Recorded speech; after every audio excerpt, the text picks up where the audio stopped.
জমি সংক্রান্ত বিরোধের জেরে আদালতের নিষেধাজ্ঞা অমান্য করে বসতবাড়িতে হামলা, ভাঙচুর ও লুটপাটের অভিযোগ উঠেছে কুষ্টিয়ার কুমারখালীতে সাবেক যুবদল নেতা ও পৌর মেয়র পদপ্রার্থী আতিকুর রহমান সবুজের বিরুদ্ধে। শনিবার দুপুরে উপজেলার সদকি ইউনিয়নের মালিয়াট গ্রামের মৃত মোকসেদ আলীর ছেলে আব্দুল হান্নানের বাড়িতে এই হামলার ঘটনা ঘটে। ভুক্তভোগীদের অভিযোগ, সবুজ তার শ্বশুর সহ 7 থেকে 8 জনের একটি দল নিয়ে বাড়িতে হামলা চালিয়ে ঘরের বেড়া ভাঙচুর ও লুটপাট করে।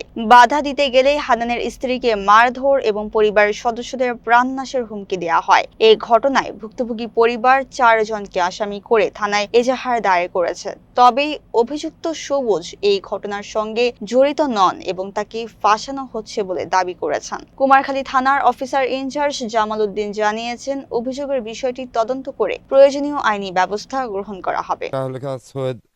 শহীদুল আলম, জহুরুল আলম, পিতা মিতু সাইদ, এরা আমাদের সঙ্গে জমি জাতি নিয়ে একটা কেওয়াজ।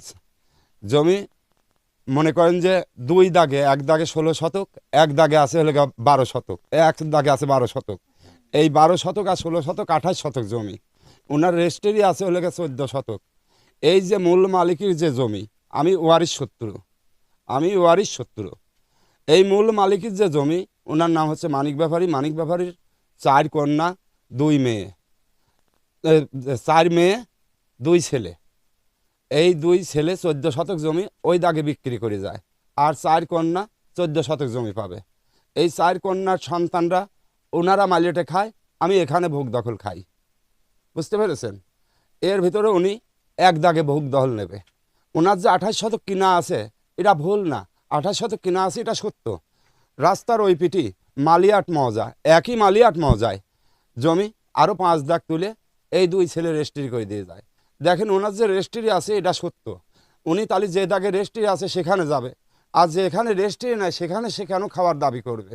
এটা নিয়ে আমার সঙ্গে বহুদিন যাবৎ মানে খুব হুমকি ধামকি বহুত কিছু আমার ছেলেপেলেকে, এই সবুজ প্রায় আমার ছেলেপেলের নামে কেস ঢুকায় দিচ্ছে। রশিদ খমেনির ছেলে, উনি বর্তমানে এখন আমাদের বিএনপির নেতা। উনি বারে বারে লোকজন নিয়ে আসে আমাকে হুমকি ধামকি, ওই টাউন থেকে দুর্গাপুর গ্রাম থেকে বহুত ছেলেপেলে নিয়ে আসে। এখন ধরেন ওইসব ছেলেপেলের নাম তো আর আমরা বুড়ে মানুষ এই ছোট ছোট ছেলেপেলের নাম জানি না। হয়তোবা আমাদের সমবয়সী হলে পরে তাদের নাম 2-1 জনের বলতে পারতাম। মূলত এই সবুজ হলে এই লোকজনগুলি রাখে নিয়ে আসে আমার ঘর বাড়ি ভাঙিয়ে তছমছে করে দিয়ে আমাদের মা বোনদের উপরেও আঘাত করেছে। সবুজের এখানে লাভ হচ্ছে শ্বশুরের সম্পত্তি, শ্বশুরের পক্ষ নিয়ে এই সবুজ এই ধরনের কাজ করতেছে। হামলা করেছে রতনের জামাই হচ্ছে সবুজ, কুমারখালী থাকে, সে নেতা, বিএনপির নেতা। এসে লোকজন নিয়ে এসে আমার জমির ব্যাপারে এসে শোনানা মেলানা লোকজন টাকা দিয়ে ভাড়া করে নিয়ে এসে আমার লুটপাট করে 30,000 টাকা লগতে নেছে, চুরি নেছে, দুল 1 জোড়া নেছে, আর যা লুটপাট করে ভাঙচুর করে চলে গেছে। আর আমি ঢাকাতে গেছি, অস্ত্র কাহিনীতে গেছি, আমার ঢাকা দিয়ে ফেলা দিয়ে আমার এই মাথায় লাগেছে।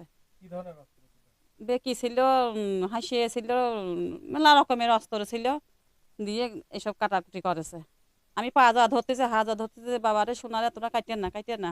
তারপরে ওরা এটা করে চলে গেল। অনেক রকমের চাষি সই যান আপনার দেবো না, ঘাড়ে পাত দেবো না, সই যান। আমার ঢাকায় দিয়ে ফেলা দিল। 20-25 জন লোক এসে এটা করল।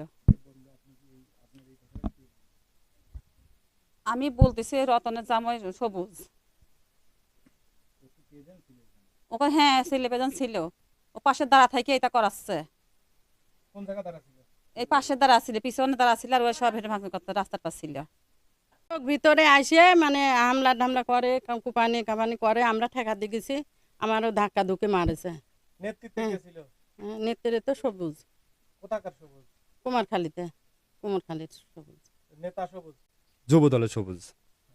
সে হচ্ছে পোলাপান নিয়ে এসে বড় বড় দাও, বেকি, চাপাটি সাথে মিশনও নিয়ে আইছিল। হ্যাঁ, ওদের সাথে আরো বড় বড় নেতা ছিল। ওরা পিড়াই আসে আমাদের সাথে খারাপ ব্যবহার করে, অত্যাচার করে। আজকে হঠাৎ লোকজন নিয়ে এসে আমাদের ঘর বাড়ি সব তছনছ করে ভাঙচুর করেছে।